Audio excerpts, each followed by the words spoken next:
कहानी की शुरुआत में हम विल नाम के एक साइंटिस्ट को देखते हैं जो अल्जाइमर नामी बीमारी का इलाज ढूंढ रहा था, क्योंकि उनके पिता भी अल्जाइमर बीमारी के शिकार थे। विल का उसके पिता के अलावा इस दुनिया में और कोई नहीं था, इसीलिए वो हर हाल में अल्जाइमर नामी बीमारी की दवा बनाना चाहता था। अल्जाइमर एक ऐसी बीमारी है जिसमें धीरे धीरे मरीज की याददाश्त कमजोर होने लगती है और एंड में वो इंसान अपना नाम तक भूल जाता है। अब विल का इस दुनिया में अपने फादर के अलावा और कोई था भी नहीं, इसलिए वो अपने फादर को खुद से दूर होते नहीं देख सकता था। विल दिन रात मेहनत करके फाइनली एक दवा बना लेता है, लेकिन सबसे पहले इंसान पर इस दवा को टेस्ट करना एक रिस्की काम था, इसलिए ये दवा सबसे पहले एक फीमेल चिंपैंजी पर टेस्ट किया जाता है और जो रिजल्ट सामने आया उसने सबको हिलाकर रख दिया। इस दवा से वो फीमेल चिंपैंजी बहुत ज्यादा इंटेलिजेंट हो जाती है। विल जब उसकी इंटेलिजेंस देखता है तो उसे बहुत खुशी होती है और अब वो इस दवा को इंसानों पर इस्तेमाल करना चाहता है। विल सबसे पहले ये बात अपने सीनियर को बताता है और उसके बाद बोर्ड ऑफ मेंबर्स की एक मीटिंग रखी जाती है जहां पर वो अपनी प्रेजेंटेशन दे रहा होता है। विल की इस नई दवा से सब के सब बहुत खुश होते हैं क्योंकि इसके रिजल्ट्स बहुत ज्यादा पॉजिटिव थे। विल की प्रेजेंटेशन के दौरान दूसरी तरफ उस फीमेल चिंपैंजी को दिखाया जाता है जिसके ऊपर विल की दवा को इस्तेमाल किया गया था। वहां पर एक वर्कर आता है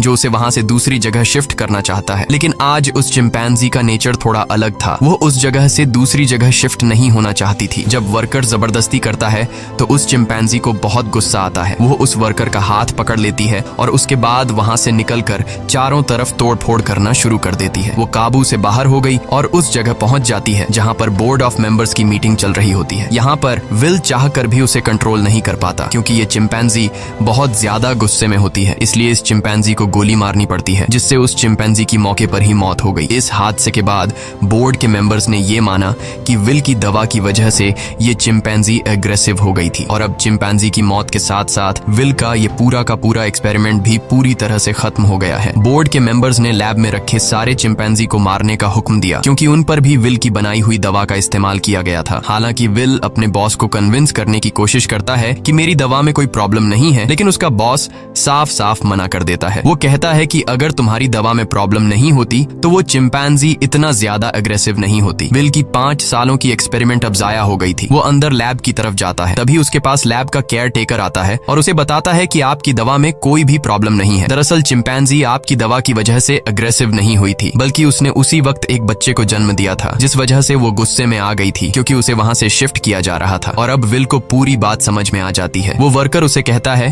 कि मैंने बॉस के कहने पर उन सारे चिंपैंजीज को मार दिया और उस बच्चे को नहीं मार पाया जो अभी अभी पैदा हुआ है। उसके बाद विल बिना किसी को बताए चुपके से उस बच्चे को अपने घर ले आता है जहाँ पर विल के फादर भी होते हैं और यहाँ पर हमें दिखाया जाता है कि ये चिंपैंजी का बच्चा छोटा तो है लेकिन उसका दिमाग इंसानों की तरह तेज है। बहुत जल्दी वो विल के पिता से घुल मिल जाता है और विल के पिता उसे नाम देते हैं सीजर। धीरे धीरे 3 साल बीत जाते हैं और अब वो चिंपैंजी का बच्चा जिसका नाम सीजर है वो बहुत ज्यादा स्मार्ट हो चुका है। वो पढ़ सकता है, गेम्स खेलता है और बिल्कुल इंसानों की तरह हर एक काम को करता है। बस वो सिर्फ एक चीज नहीं कर सकता और वो है इंसानों की तरह बोलना, पर वो इंसानों की बातचीत को अच्छी तरह से समझ सकता है। वहीं विल के पिता को दिखाया जाता है जिनकी अल्जाइमर बीमारी की वजह से दिमागी हालत काफी ज्यादा खराब हो चुकी है, यहाँ तक कि उनकी नर्स भी उनका ध्यान रखने से मना कर देती है। वो विल से कहती है कि तुम्हारे पिता को अब हॉस्पिटल की जरूरत है, घर पर उनका टेक केयर नहीं किया जा सकता। विल अपने पिता की हालत देखकर उसे बहुत दुख होता है और अगले दिन जब वो लैब में जाता है तो चुपके से उस दवा को लेकर आता है जो उसने सीजर की मॉम को और बाकी चिंपैंजीज को दी थी और ये दफा उसने स्पेशली अपने पिता के अल्जाइमर बीमारी के लिए बनाई थी। वो जानता था कि उसके पिता का बचना अब नामुमकिन है, इसलिए वो ये रिस्क लेता है और अपने पिता को अल्जाइमर की वो दवा इंजेक्ट कर देता है। विल के पिता पहले इंसान होते हैं जिनके ऊपर इस अल्जाइमर की दवा को यूज किया जाता है। विल रात भर सो नहीं पाता क्योंकि उसे डर लगता है कि कहीं उसके पिता को कुछ हो न जाए और अगली सुबह विल देखता है कि उसके पिता पियानो बजा रहे हैं। वो पूरी तरह से ठीक हो चुके हैं। विल ये देखकर बहुत खुश होता है, यानी उसकी दवा ने उसके पिता को पूरी तरह से ठीक कर दिया है। वहीं हमें सीजर को दिखाया जाता है जो खिड़की से कुछ बच्चों को साइकिल चलाते हुए देखता है। सीजर का भी मन करता है कि वो भी उन बच्चों की तरह साइकिल चलाए, इसलिए वो पड़ोस के घर में चला जाता है,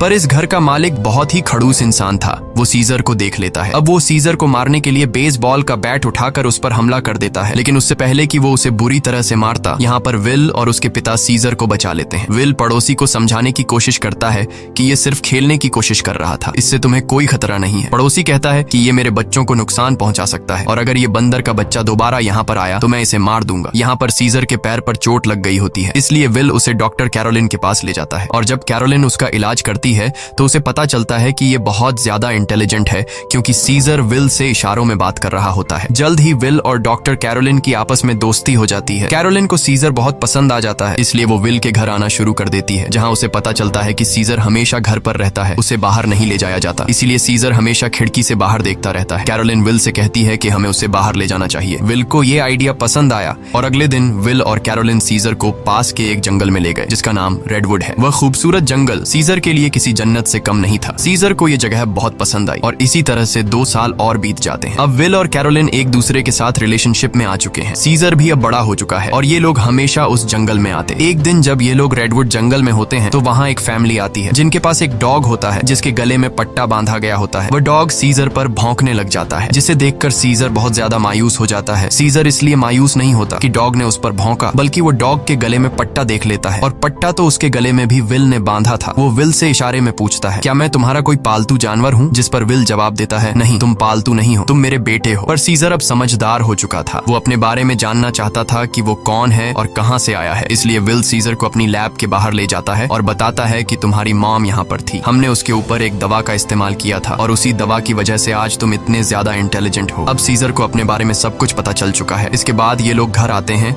जहाँ पर विल के पिता को दिखाया जाता है, जिनकी अल्जाइमर बीमारी अब वापस पहले जैसी हो चुकी है। वो चम्मच के उल्टे तरफ से खाना खाने लगा। विल समझ गया कि अब इस दवा ने उसके पिता के दिमाग पर असर करना छोड़ दिया है। इस बात से विल बहुत परेशान होता है और जब विल काम पर गया होता है तो विल के पिता का गाड़ी चलाने का मूड हो जाता है, लेकिन अल्जाइमर बीमारी की वजह से वो भूल चुके होते हैं कि गाड़ी को ड्राइव कैसे किया जाता है। जब वो कार स्टार्ट करता है तो उसे कार कंट्रोल नहीं हो पाती, इसलिए वो सीधा जाकर अपने पड़ोसी की गाड़ी को टक्कर मार देता है। पड़ोसी जब यह सब कुछ देखता है तो वो जल्दी से बाहर आ जाता है। ये वही पड़ोसी है जिसने कुछ साल पहले सीजर को मारा था और अब वो विल के पिता को कॉलर से पकड़कर गाड़ी से बाहर निकालता है, उन्हें मारने लगता है। तभी अचानक खिड़की से सीजर की नजर उन पर पड़ती है और जब वह देखता है कि उनका पड़ोसी विल के पिता को मार रहा है तो वह अपने आप को कंट्रोल नहीं कर पाता। वो बाहर आता है और उस पर हमला कर देता है। सीजर इतना गुस्से में आ गया होता है कि वो उस पड़ोसी की उंगली काट लेता है, जिसके बाद उनका पड़ोसी विल के चिंपैंजी सीजर पर कोर्ट में केस करता है। इसीलिए कोर्ट ये फैसला करती है कि अब सीजर को घर पर नहीं रखा जा सकता। तब यहाँ एनिमल कंट्रोल टीम आती है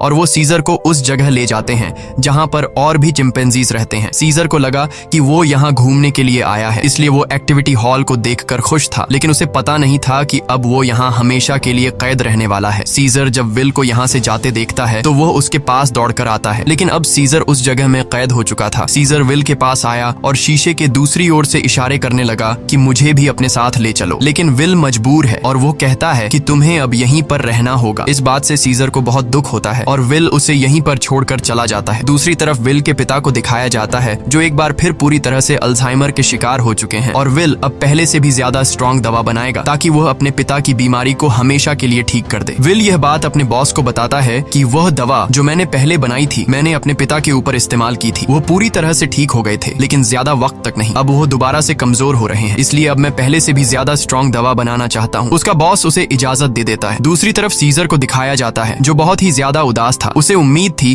कि जल्द विल आकर उसे घर ले जाएगा। वो सामने की दीवार पर चौक से एक ड्राइंग बनाता है जो कि उस खिड़की का नक्शा था जिससे वो अपने घर से बाहर देखा करता था। वो अपने घर को बहुत ज्यादा मिस कर रहा था। इधर विल दिन रात कड़ी मेहनत के बाद वो दवा बना लेता है। अब इस दवा को एक चिंपैंजी पर यूज करने की तैयारी की जाती है और जब दवा को उसकी बॉडी में इंजेक्ट किया जा रहा होता है तभी प्रेशर की वजह से एक पाइप निकल जाता है। वहाँ पर उनका एक वर्कर होता है जिसका नाम फ्रैंकलिन है। दवा की कुछ गैस उसकी नाक के अंदर चली जाती है क्योंकि उसने मास्क नहीं पहना होता। हालांकि उस वक्त उस पर गैस का कोई असर नहीं पड़ता और यह लोग उस चिंपैंजी के बॉडी में दवा इंजेक्ट कर लेते हैं, जिसके बाद वो चिंपैंजी बहुत ज्यादा इंटेलिजेंट हो जाता है, यानी कि उनकी यह दवा भी कामयाब हो गई। इसके बाद विल और कैरोलिन सीजर से मिलने जाते हैं जिसे बहुत ही छोटे पिंजरे के अंदर कैद किया गया होता है। यहाँ पर सीजर के हाथ में चोट भी लगी होती है जिससे विल को बहुत गुस्सा आता है और वहाँ के गार्ड्स को धमकी देता है कि अगर तुमने इसके साथ कोई भी गलत सलूक किया तो मैं तुम्हारे इस जगह को बंद करवा दूंगा। विल के आने से सीजर बहुत खुश था क्योंकि वो समझ रहा था कि विल आज उसे घर वापस ले जाएगा, लेकिन विल उसे कहता है कि जब तक कोर्ट मुझे इजाजत नहीं देती मैं तुम्हें घर वापस नहीं ले जा सकता। जिसके बाद विल यहाँ से चला जाता है और सीजर बहुत ज्यादा उदास हो जाता है। उसे घर की बहुत याद आती है। यहाँ उसे गंदा खाना और जेल का स्टाफ उसके साथ बहुत बुरा सलूक करते हैं। जब विल अपने घर जाता है तो देखता है कि उसके पिता की हालत बहुत ज्यादा खराब है। वो उन्हें दवा देना चाहता है, पर विल के पिता मना कर देते हैं। वो कहते हैं कि अब मेरा वक्त आ चुका है, और उसके बाद विल के पिता की डेथ हो जाती है। विल अपने पिता की डेथ से पूरी तरह से टूट जाता है और अब सीजर के अलावा उसका कोई भी नहीं है। वो उसे अपना बेटा मानता है, इसलिए वो बहुत सारे पैसे लेकर उस जगह जाता है जहाँ पर सीजर को कैद किया गया है। वहाँ का जो हेड होता है विल उसे बहुत सारे पैसे देता है और कहता है कि मैं सीजर को अपने साथ ले जाना चाहता हूँ। उस जगह का हेड इतने सारे पैसे देखकर विल की बात मान जाता है। विल सीजर के पास आया और उसे अपने साथ चलने को कहा, लेकिन सीजर दरवाजा बंद कर देता है क्योंकि अब वो विल के साथ नहीं जाना चाहता। हालांकि सीजर को विल से बिछड़ने का दुख तो था, लेकिन अब वो किसी का पालतू बनकर जिंदगी नहीं गुजारना चाहता था। वो अपने साथ साथ उस जगह में बंद बाकी चिंपैंजीज को भी आजाद देखना चाहता था, जिसके बाद विल को लौटना पड़ता है। रात को उस जगह काम करने वाले एक लड़के के कुछ दोस्त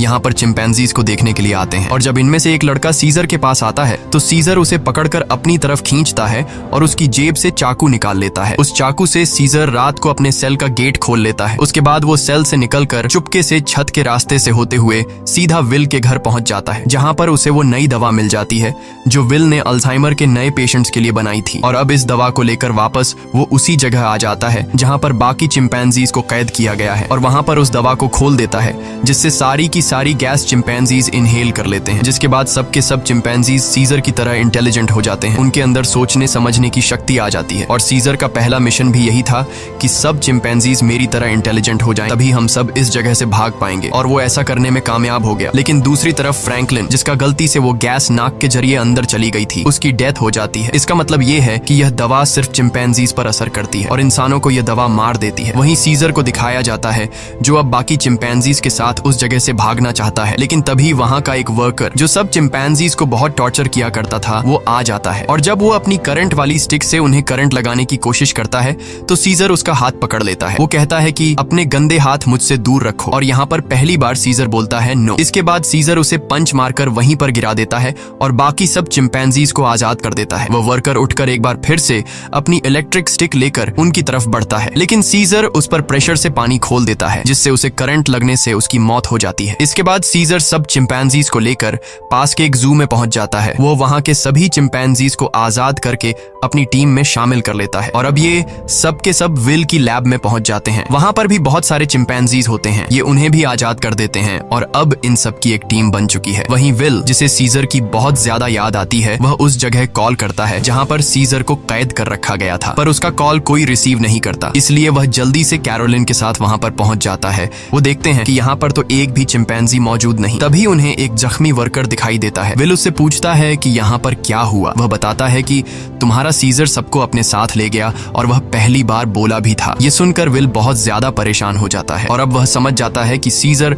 अपने सभी साथियों के साथ रेडवुड जा रहा है, जहाँ पर बचपन में उसे ले जाया करता था। सीजर शहर के रास्ते से अपने साथियों के साथ आगे की तरफ बढ़ रहा होता है। रास्ते में एक ब्रिज आता है जहाँ पर पुलिस उनका रास्ता रोक लेती है, और इसके बाद चिंपैंजीज और पुलिस के बीच में एक बहुत बड़ी फाइट होती है। हालांकि सीजर का मकसद इंसानों को चोट पहुंचाना नहीं था, बल्कि अपने चिंपैंजी भाइयों को आजाद करके उन्हें रेडवुड जंगल तक पहुंचाना था। उनके ऊपर हेलीकॉप्टर से हमला किया जाता है, और जब सीजर को नुकसान पहुंचने वाला होता है तो तभी वहां पर एक गोरिल्ला हेलीकॉप्टर के ऊपर कूद जाता है और हेलीकॉप्टर को क्रैश कर देता है, जिससे उसकी जान चली जाती है। और तभी वहां पर कोबा नामी चिंपैंजी आता है। कोबा वही चिंपैंजी है जिसकी बॉडी पर लैब में एक्सपेरिमेंट किया गया था, जो उस आदमी को मार देता है जो हेलीकॉप्टर से उन पर गोलियां चला रहा था। यहाँ जब एक गोरिल्ला पुलिस वाले को चीरने वाला था तब सीजर उसे रोक लेता है, क्योंकि सीजर पुलिस वालों को रोकना चाहता था, उन्हें मारना नहीं। अब ये सब के सब ब्रिज को क्रॉस कर रेडवुड पार्क पहुंच जाते हैं, जहाँ पर विल भी कुछ देर में पहुंच जाता है। वो सीजर को आवाजें देने लगता है। इस दौरान एक दूसरा चिंपैंजी विल पर हमला करने वाला होता है कि तभी सीजर उसे रोकता है। विल सीजर से कहता है कि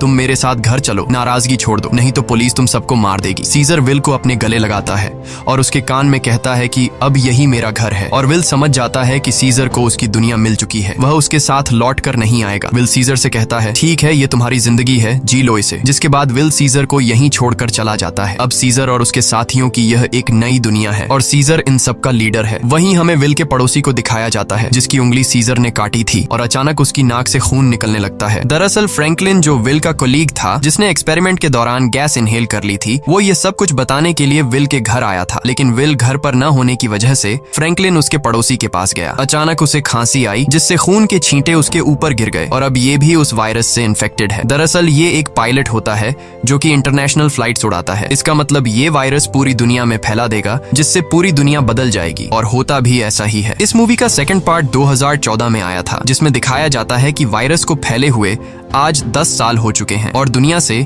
इंसानों की बहुत बड़ी आबादी खत्म हो चुकी है। जहां एक तरफ इंसानों की आबादी कम हो रही थी, दूसरी तरफ चिंपैंजीज की जनरेशन बढ़ती जा रही थी। ये सभी उस जंगल में पूरी तरह से फैल चुके थे और वो सभी अब पहले से भी ज्यादा स्ट्रांग हो चुके थे। यहाँ हमें सीजर को दिखाया जाता है। वो अब भी सभी चिंपैंजीज का लीडर है और इस जंगल में सीजर का ही राज चलता है। इस जंगल में अब इंसानों का आना मना है। सीजर का अब एक बेटा हो चुका है जिसका नाम ब्लू आई है। एक दिन सीजर का बेटा जब अपने दोस्त के साथ जंगल में घूम रहा होता है, तभी उनके सामने एक इंसान आ जाता है जो जंगल में अपनी टीम के साथ हाइड्रो इलेक्ट्रिक डैम देख रहा होता है ताकि पूरे शहर को इलेक्ट्रिसिटी दोबारा से दी जा सके, और ये डैम चिंपैंजीज के इलाके में है। अब वो आदमी जब सीजर के बेटे ब्लू आई और उसके दोस्त को देखता है तो वो बहुत ज्यादा डर जाता है और अपनी गन निकाल लेता है। सीजर का बेटा भी घुर्राने लगता है। वो आदमी डर कर गोली चला देता है, जिससे सीजर के बेटे का दोस्त घायल हो जाता है। गोली की आवाज सुनकर सभी चिंपैंजीज यहाँ पर आ जाते हैं। साथ ही जिस आदमी ने गोली चलाई होती है उसके साथी भी आ जाते हैं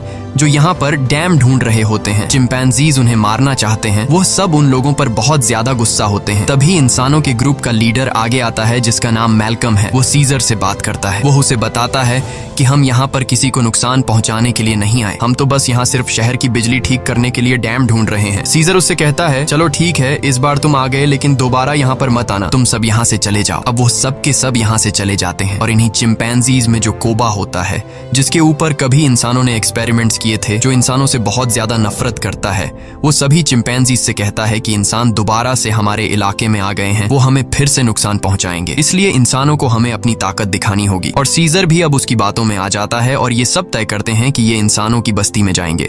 और अब सीजर अपने घोड़े पर बैठकर सबके आगे होता है। उसके साथ सभी चिंपैंजीज इंसानों के इलाके में जाते हैं। यहाँ पर दिखाया जाता है कि जो पहले रोशनियों से चमकने वाला एक खूबसूरत शहर हुआ करता था, अब वो पूरी तरह से वीरान हो चुका है। यहाँ पर टेक्नोलॉजी और बहुत सारी चीजें अब पूरी तरह से खत्म हो चुकी हैं। सीजर अपनी पूरी सेना को लेकर इंसानों के इलाके में पहुंच जाता है, जहां पर मैल्कम एक बार फिर से सीजर के सामने आता है और वो सीजर से कहता है कि हम तुमसे माफी मांग चुके हैं। सीजर कहता है कि आज के बाद अगर हमारे इलाके में कोई भी आया तो हम उसे मार देंगे। हम युद्ध नहीं चाहते, लेकिन अगर इंसानों ने दोबारा हमारे इलाके में आने की कोशिश की तो हम किसी को नहीं छोड़ेंगे। यहाँ पर कोबा भी होता है। कोबा चाहता है कि वो इंसानों से युद्ध लड़े, लेकिन सीजर इंसानों को वार्निंग देकर यहाँ से पूरी सेना के साथ निकल जाता है। वही मैल्कम को दिखाया जाता है जो बहुत ज्यादा परेशान होता है, क्योंकि जिस जगह में ये लोग रह रहे थे वहां पर बिजली नहीं थी और उनका पावर प्लांट खास उसी जगह में था जहां पर चिंपैंजीज का इलाका था। वहां पर जाना मतलब अपनी मौत को दावत देना है, लेकिन सारी जिंदगी ये लोग बिना इलेक्ट्रिसिटी के तो नहीं रह सकते थे, इसलिए उन्हें हर हाल में वहां पर जाकर बिजली ठीक करनी थी। मैल्कम अपने सीनियर से कहता है कि हमें एक बार सीजर से बात करके देखना चाहिए, क्या पता वो हमारी तकलीफ को समझ ले। जिसके बाद मैल्कम अपनी फैमिली और एक ग्रुप लेकर वहां जंगल के बाहर पहुंच जाता है। मैल्कम जब सीजर को अपनी सारी सिचुएशन बताता है तो सीजर समझ जाता है, क्योंकि वो इंसानों के साथ रह चुका है। उसे पता है कि इलेक्ट्रिसिटी का मतलब क्या है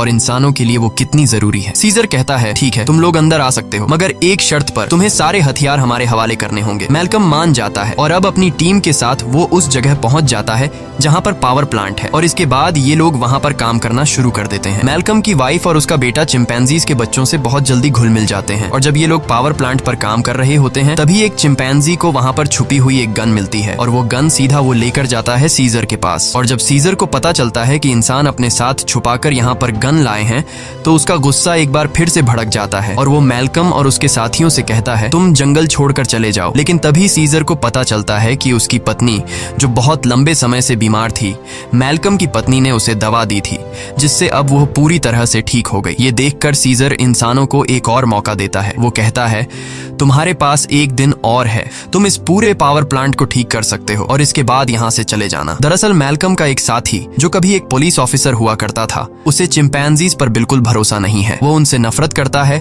और वो यहाँ पर गन्स लेकर आया होता है। उनके पास और भी गन्स होते हैं और जब ये लोग गन्स एक दूसरे को पास कर रहे होते हैं तो ऊपर से कोबा देख लेता है। कोबा गुस्से से लाल हो जाता है कि ये इंसान तो बिल्कुल भी भरोसे के लायक नहीं है और कोबा इंसानों से बहुत ज्यादा नफरत करता है और वो जल्दी से सीजर के पास जाता है। वो उसे बताता है कि इंसानों के पास और भी हथियार हैं, इंसान भरोसे के लायक नहीं है, तुम्हें उन्हें हमारे इलाके से निकालना होगा। जिस पर सीजर उसे सब्र रखने को कहता है। इस बात से कोबा को गुस्सा आता है। वो कहता है, तुम्हें अपने साथियों की बिल्कुल भी परवाह नहीं है, तुम इंसानों से प्यार करते हो क्योंकि तुम भी उन्हीं में से एक हो। और अब सीजर को इस बात पर गुस्सा आता है और वो कोबा पर हमला कर देता है। सीजर उसे बहुत बुरी तरह से घायल कर देता है। कोबा अब बदले की आग में जलने लगा। वो यहाँ से सीधा उस जगह जाता है जहाँ पर इंसान और उनके हथियार हैं। वो वहाँ से इंसानों के हथियार लेता है और बहुत सारे इंसानों को मार देता है। और उन्हें मारने के बाद वापस वो अपने इलाके में आता है जहाँ पर वो अपने ही चिंपैंजीज के कई घरों को आग लगा देता है। और जब मौका देखता है कि सीजर बिल्कुल अकेला है, उसके पास कोई भी नहीं है, तो वो चुपके से सीजर को भी गोली मार देता है। सीजर वहीं झाड़ियों में गिर जाता है। इसके बाद कोबा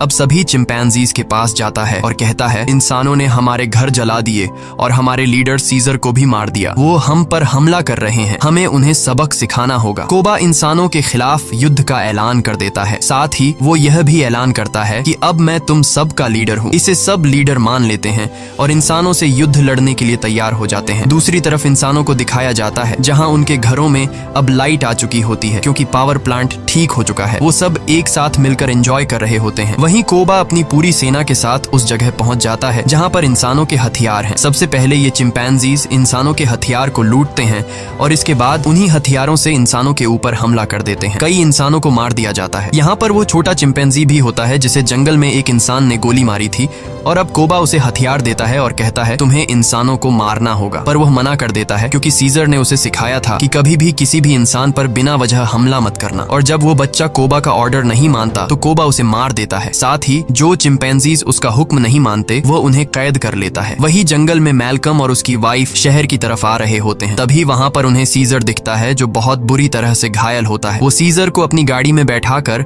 अपने घर ले आते हैं। वो उसका ट्रीटमेंट करते हैं और सीजर का अच्छी तरह से ख्याल रखते हैं जिससे सीजर की जान में दोबारा जान आ जाती है। सीजर के होश में आने के बाद वो उन्हें बताता है कि मेरे पर हमला मेरे साथी ने किया है जिसका नाम है कोबा। मैल्कम को भी यहाँ पर पूरी बात समझ में आ जाती है। सीजर पूरी तरह से ठीक नहीं था, इसीलिए उसे पूरी तरह से रिकवर करने के लिए मैल्कम मेडिसिन लाने के लिए स्टोर पर जाता है और तभी उसके सामने सीजर का बेटा आ जाता है जिसके हाथ में गन होती है। वो मैल्कम को शूट करने वाला होता है कि मैल्कम उसे बता देता है, तुम्हारे पिता सीजर अब भी जिंदा हैं, वो हमारे पास हैं और उन्हें और किसी ने नहीं बल्कि कोबा ने शूट किया है। इसके बाद मैल्कम सीजर के बेटे को अपने घर ले आता है। वो अपने पिता को जिंदा देखकर बहुत खुश हो जाता है, जहाँ पर सीजर का बेटा सीजर को बताता है कि किस तरह से कोबा ने अपने आप को लीडर बनाया और उसने बाहर की दुनिया में मासूम लोगों की जान ली। सीजर के बेटे को भी अब पता चल चुका है कि उसके पिता सीजर पर और किसी ने नहीं बल्कि कोबा ने गोली चलाई थी। इसीलिए अब वह वापस उसी जगह जाता है जहाँ पर कोबा ने इंसानों को और बहुत सारे चिंपैंजीज को बंदी बनाकर रखा है। सीजर का बेटा सबको आजाद कर देता है। मैल्कम भी उनका साथ देता है और वो उन सबको टावर के अंदर ले आता है जहाँ पर उसकी मुलाकात वही पुलिस ऑफिसर से होती है। वह ऑफिसर मैल्कम को बताता है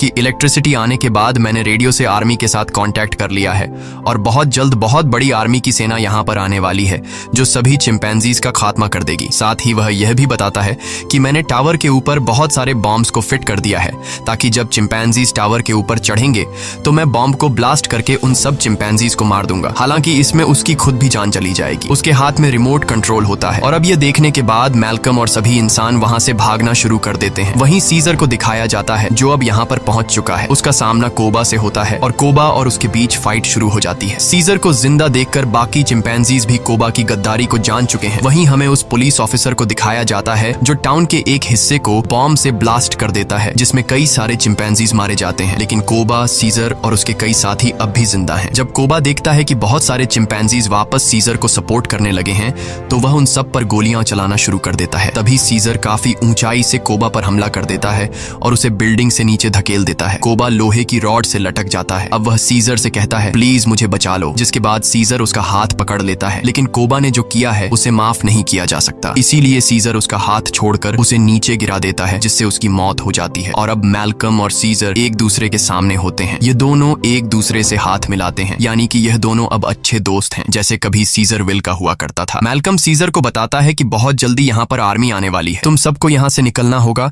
ताकि इस जंग को रोका जा सके। सीजर कहता है कि अब इंसानों और चिंपैंजीज के बीच जो वॉर है उसे कभी खत्म नहीं किया जा सकता। इसी के साथ यह कहानी खत्म हो जाती है। अगर वीडियो आपको अच्छी लगी हो तो हमारे चैनल को सब्सक्राइब और वीडियो को लाइक जरूर कीजिएगा।